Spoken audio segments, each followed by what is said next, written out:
একদিন সব ঠিক হয়ে যাবে এই ভেবেই এলোমেলো হয়ে যাচ্ছে কত জীবন। জীবনের বড় ভুল তখনই করবেন যখন নিজের দুর্বলতার কথা অন্যর কাছে প্রকাশ করবে।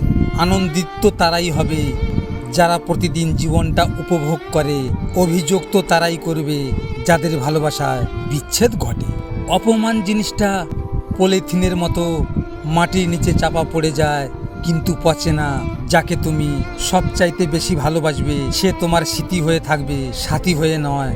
যে তোমার নীরবতার ভাষা বোঝে না সে কখনো তোমার চিৎকারের ভাষাও বুঝতে পারবে না। মানুষ এখন মিথ্যাকেই বিশ্বাস করে, কারণ সত্যিটা এখন প্রমাণ করতে হয়। যখন অন্যকে বোঝানো মুশকিল হয়ে ওঠে তখন নিজেকে বুঝিয়ে নেওয়াটাই উত্তম। তুমি ততটাই ফিরে পাবে যতটা তুমি কাউকে দেবে, সেটা ভালোবাসা হোক কিংবা কষ্ট। ভিডিওটি ভালো লাগলে পাশে থাকবেন, আর হ্যাঁ, নিজের খেয়াল অবশ্যই রাখবেন, কারণ এটা স্বার্থের পৃথিবী। এখানে নিজের খেয়াল নিজেকেই রাখতে হয়, অন্য কেউ রাখবে না। দেখা হচ্ছে পরের ভিডিওতে। ভালো থাকবেন, সুস্থ থাকবেন।